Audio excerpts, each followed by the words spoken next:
Hi, I'm Joe Monks, and you're watching Sight Unseen Insider.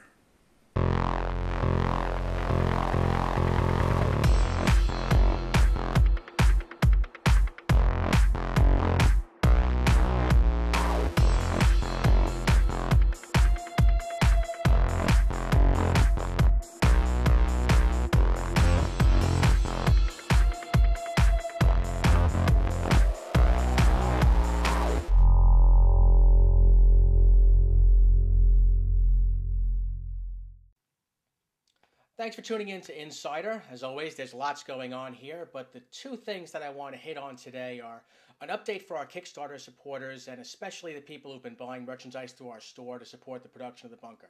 Really appreciate it, and here's what your money's been going towards. A lot of you know, if you've been following, the production of the film since the beginning, that initially it was shot as a feature in and of itself, just The Bunker. Then we added on this wraparound kind of framing sequence to tie it in with the property of a short film that I had produced and written back in 2003. Eventually, that was supposed to be the pilot for a TV program in Europe, and we pulled out of that because it just wasn't going anywhere. Which left me with a film and a wraparound sequence that really wasn't necessary anymore. So when we raised money via Kickstarter, one of the things I wanted to do was take care of our cosmetic needs, post-production, ADR, full sound mix and engineering, but primarily a reshoot of what we had initially tried to get to work with the film.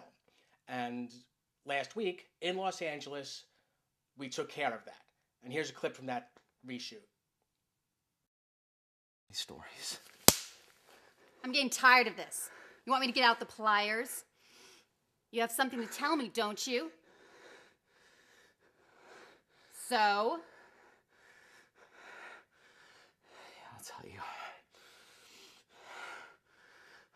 I'll tell you everything.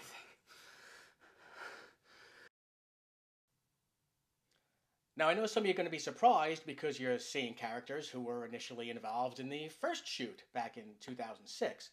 And what I decided was I liked the performances of the actors.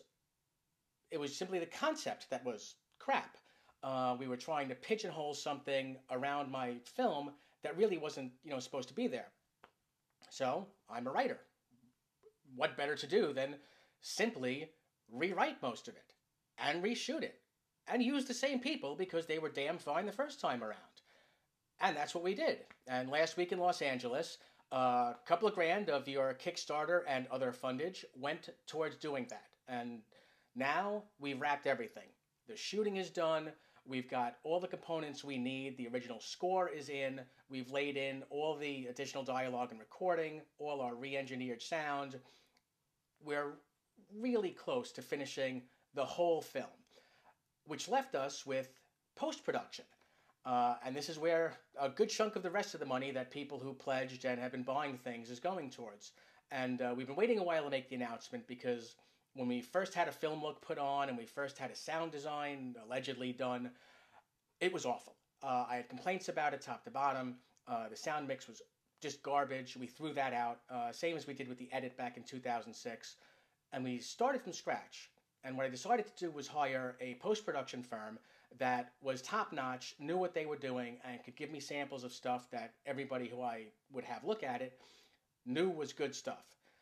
So we brought on Screwball Inc. out of Los Angeles, a post-production house that's done just oodles of work. I know most of it, a lot of it from the adult industry where I used to work, and now from more mainstream projects, music videos, artists you'd recognize, but I'm not going to go into that now. The key here is that now we're set. The money that we raised back in October and the money we've been collecting via the online store, which I would love for you to keep visiting, please, is going towards this. We have a distribution deal for North America and one in place for foreign distribution in 5 territories. We're going to be attending some festivals this year, and I'll be making announcements about that in upcoming Insiders. But I wanted you to know this is where your money's been spent on. Post-production, reshooting, studio time for ADR, remixed sound. The product that will be released this year will be so much better than what you may have seen at a previous comic convention or screening there that I'm really proud of everybody who we've gotten together to work with this. So keep checking back in for more updates, especially about the festivals. If we're coming someplace near wherever you live, we'd love to meet you and have you come out to one of our screenings. Thanks, and we'll catch you next time.